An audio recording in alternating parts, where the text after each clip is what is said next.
Town hall was really cool.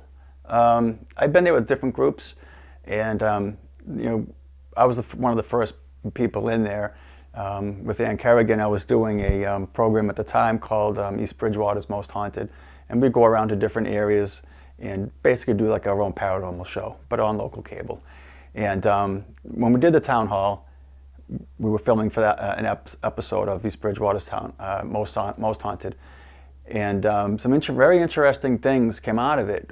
One of the things, as far as the audio recording goes, because that's all that I do is audio, is a voice that comes through on the sound of a pump, and it's part of the air conditioning system.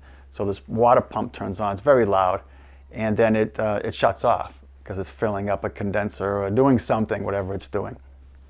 So over this sound is a voice. Now, the voice is in a response to a question about the elevator, because one of the reports is that the elevator goes downstairs from the town hall into the police station, but you need a key in order to operate it to go down to the police station because it's basically off limits.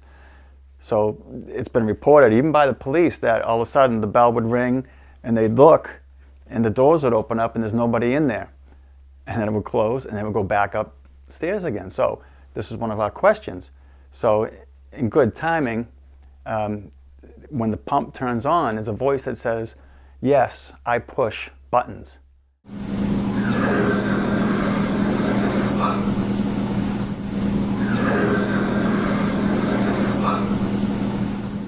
Also, over the noise of that pump, there's a voice that says, "No more questions," which is kind of interesting.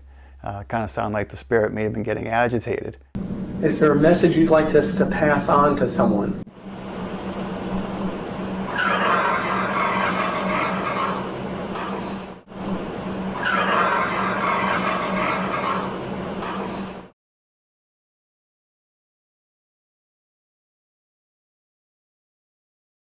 That's pretty much where I cut my teeth when I first got my recorder. I used to go down there a lot, and one of the only death threats that I ever got was from down there. A male voice that says, "I want to kill you."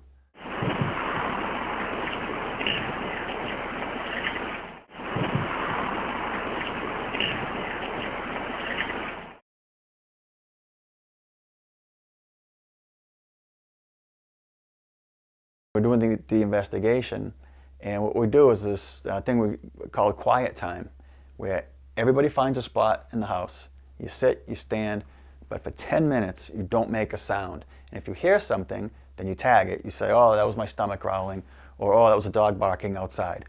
So we all have a spot, and we're sitting down, and quiet time starts. At the end of quiet time, the radio says, "Okay, quiet time is over."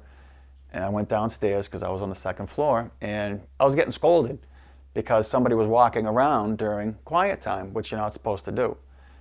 And I said, "Well, we weren't walking around. We were both sitting down, myself and Joe, the other investigator. We were sitting down." And they said, "Well, somebody was walking around. We could hear like boots walking around up here right above us." I said, "Well, we weren't sitting over there. We were sitting over there towards the middle of the house."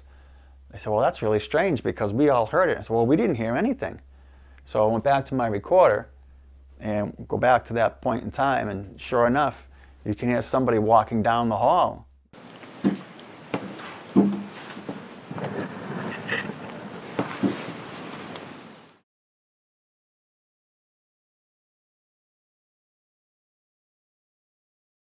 Hockomock Swamp was interesting. The main recording that I got out of there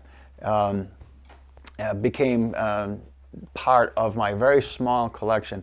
I have thousands of clips, and I only have 2, 3, maybe 4 that are part of a subgroup that I call that display unified speech, which is a bunch of people saying one sentence or saying something as one, but you can hear all the individual voices, kind of like a crowd sharing the same thing, but this is a lot more refined, the way that it sounds.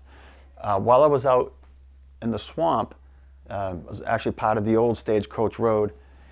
It goes down into the swamp, and it turns left, and that's where I was, right on that corner.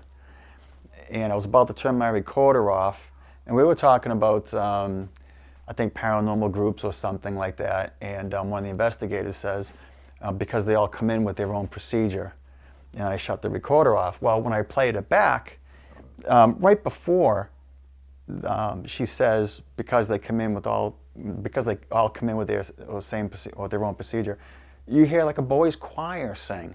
It's very short and it's light, but you can hear it, kind of like hallelujah. And then she says what she says. Because they all come in with the same procedure. Because they all come in with the same procedure.